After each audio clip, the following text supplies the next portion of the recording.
Now we here at the part where I'm about to ruffle some people's feathers. I promise you, I'm going to ruffle some feathers, and I don't care because I believe in this so much. Has anybody ever told you some of the things that you need to know to get the most out of riding your brand new bike?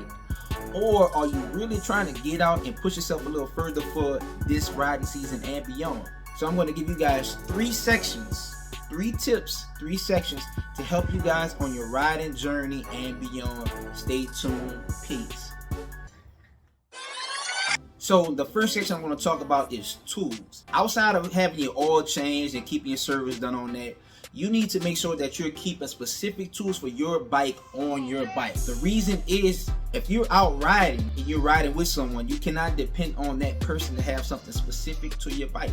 Let's say you have a certain type of tour pack or a certain type of accessory on your bike that you need to remove. That's specific to your bike and not to the other person's bike. So make sure that you have those type of tools to remove those type of things. Initially, you want to keep a basic set of tools on your bike, right? For me, give me 1 second. I keep a tool box or tool bag, whatever you want to call it, on my bike, and I keep some necessary things in there 24/7, 365. They don't leave my bike. So I keep a ratchet, I keep sockets, I keep hex sockets, and I keep star sockets as well. I keep a hex and star multi-tool. Say multi-tool. I can say multi-tool. I keep this as well. This comes in handy a lot when I don't want to just take out something big and attach a hex socket to that. I can just keep that moving. Also, you want to keep you some pliers. Definitely want to keep those. And some needle noses. Why you need needle noses? You never know what you're going to need these for, but I always keep these in there as well. Also, you want to keep screwdrivers. Screwdrivers as well. They come in handy, flat and Phillips. You never know when you're going to need those, so you want to keep these on you as well. So as far as tools, that's what I keep on the bike for the most part. I wish I got a bunch of stuff in there. But I know I have everything that I need in case I need to take something off my bike. Along with the tools, some other essentials that you absolutely need to keep on your bike is air compressor. Air compressor. So, why? For the obvious reason. So, if you happen to catch a flat, and I've caught a flat on the highway before, I've been with people who have caught a flat on the highway before, you want to be able to get off of the road, right? I'm using the Lexan brand air compressor. I'm using this one. I actually like this one a lot because you can set, I don't know if y'all can see that, you can set the PSI that you want it to reach, and then you just press it.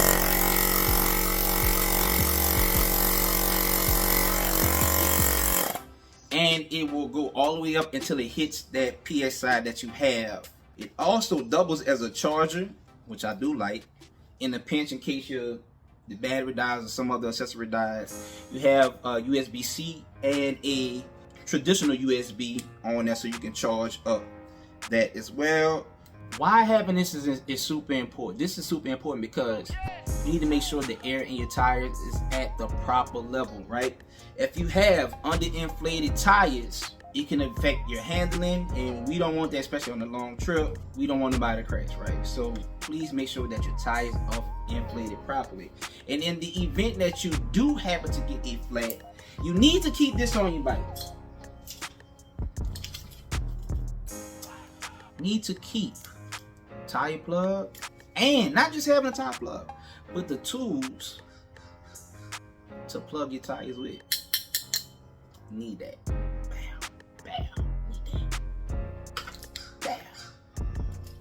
So you need these in addition to your air compressor as well. Other thing that I keep on the bike, essential. I keep a jump box. I call it a jump box. I don't even know the proper name for it, but I call it a jump box, right?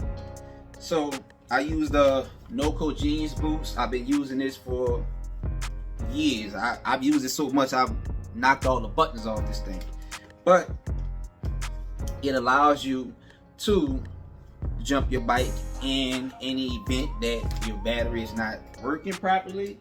It also allows you to double as a light, and you can make it do different things as well.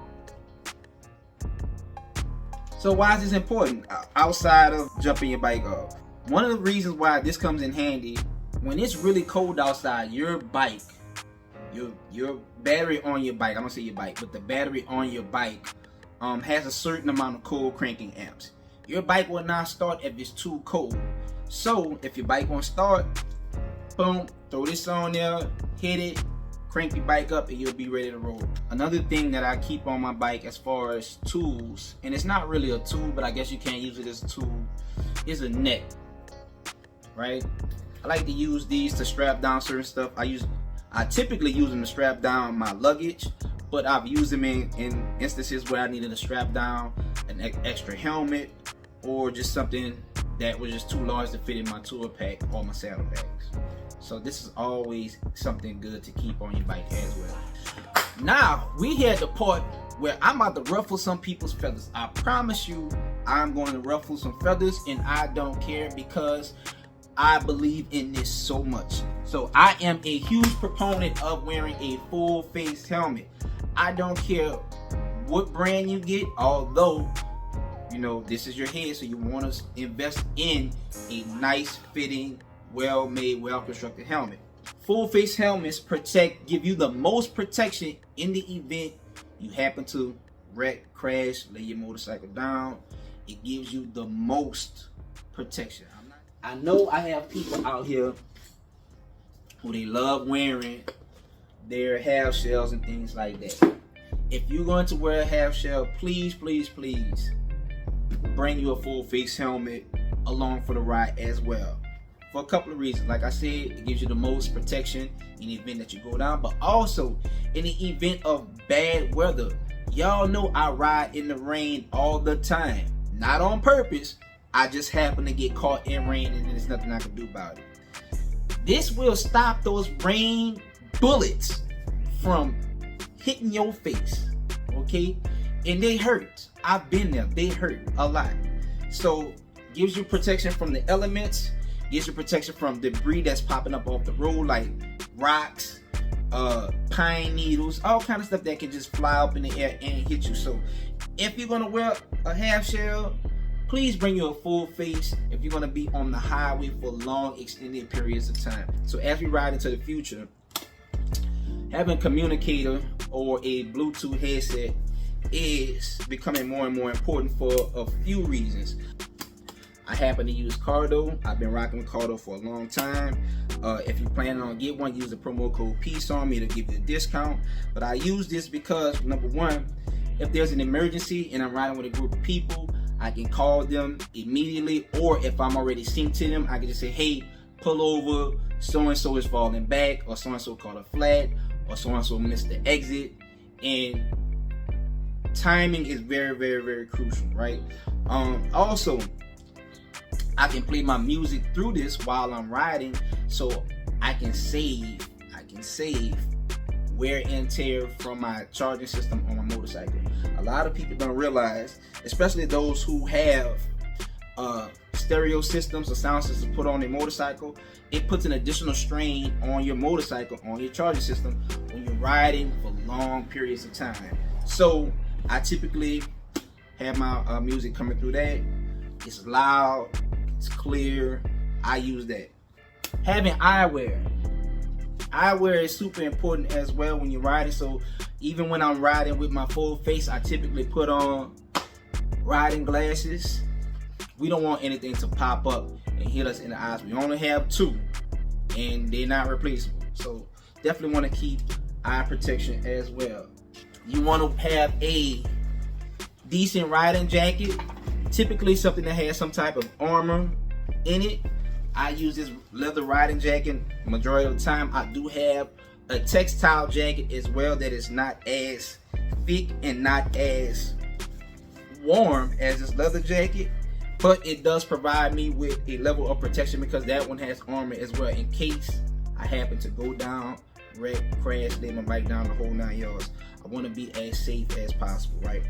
So make sure that you keep you a nice jacket as well.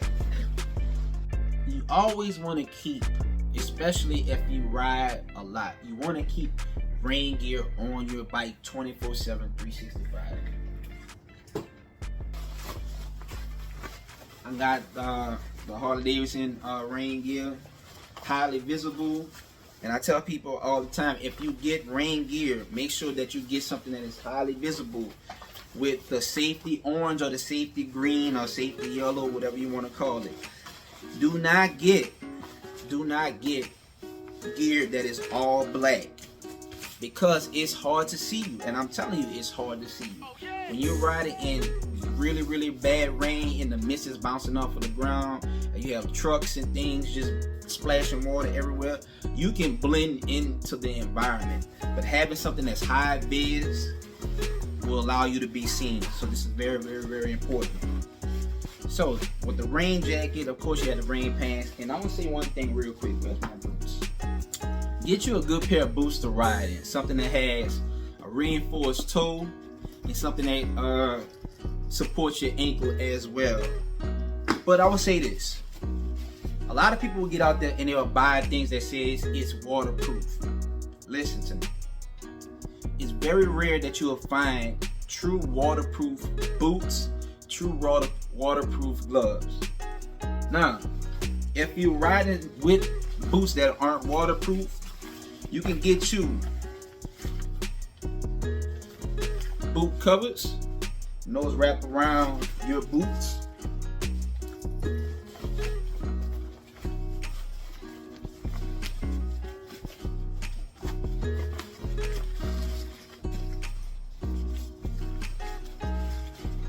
And it does a really good job of keeping your feet dry.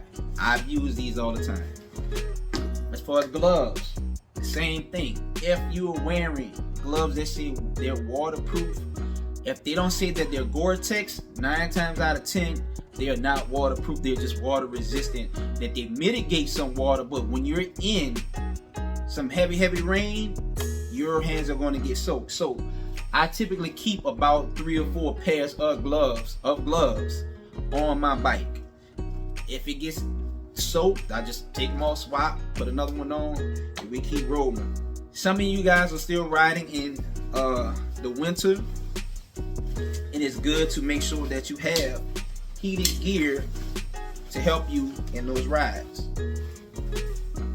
Make sure whatever brand that you do use, that you have it set up properly. This is the Harley Davidson brand heated gear. It controls the gloves as well. I have the gloves, the pants, the whole 9 yards, but they work really, really well. Make sure when you put in on heated gear underneath your jackets and stuff like that, that you do not put it directly against your skin, because it can cause burns if you're not careful.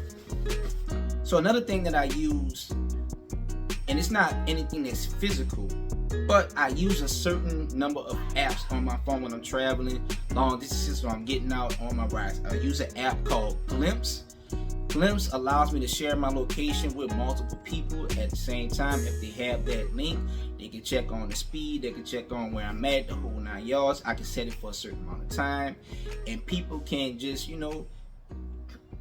they can check in on me. You can also use apps like Spotwilder, and it's another one called, I want to say Reaver.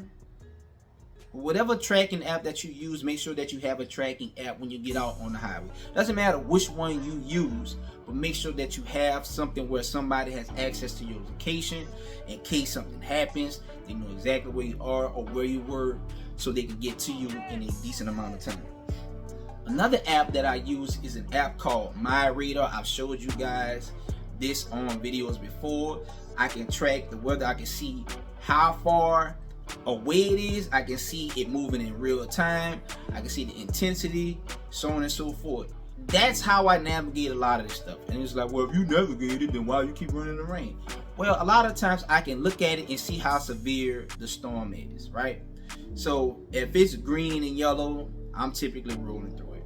Now, if it's like reds and purples and stuff like that, maybe it's time to, you know, sit my tail down and just wait that one out. The last and final thing that we're going to talk about is costs associated with traveling. So a lot of people, including me, wish that I can travel more than I do. And a lot of times we always think about the cost. Well, I can't afford to do this, I can't afford to do that. But it's really not as expensive as you think. Let me tell you why. So if you're traveling a long distance and you want to know how much gas you need to know, if you're traveling a long distance and you want to know how much money typically that you need, I try to break it down like this. So however many miles it is, let's just say I'm traveling 1,000 miles. So I know at the very least I can travel 150 miles before I need to get gas. So I divide that 1,000 by 150, and that gives me 6.666666. So let's just say 6.5 stops, right? So I do, once I have that's how many stops, I then multiply that by $25. So roughly it shouldn't take you, if you live on this side of Texas, it shouldn't take you no more than 25 bucks to fill up your bike, and that's including premium. So do 6.6 or 6.5 times 25, and it will cost me 166 bucks to go 1,000 miles. So if I have a 3,000 mile trip, that times 3, it's going to cost you roughly 500 bucks on average, roughly, to travel 3,000 miles. And that's not that expensive. Of course, you want to have more money than what you're calculating just to be on the safe side, but you know you can put aside this amount of money to take a 3,000 mile trip, which is a very, very, very epic trip. Last summer I went on a trip and it was a little over 3,000 miles.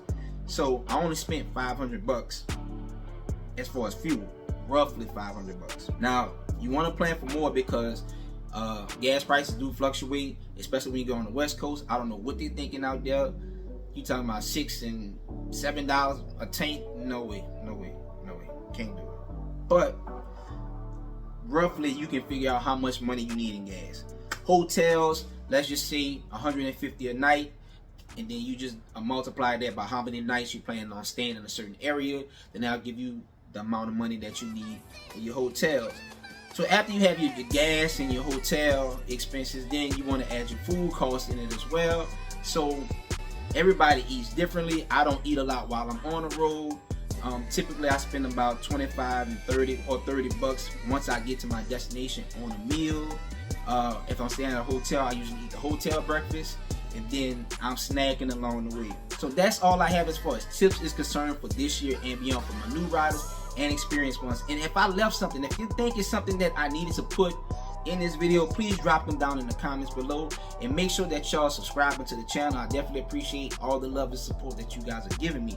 And this is GQ, the leader of the Peace Army, telling you guys to be safe, be cool, and most importantly, be you. And peace out until we meet again.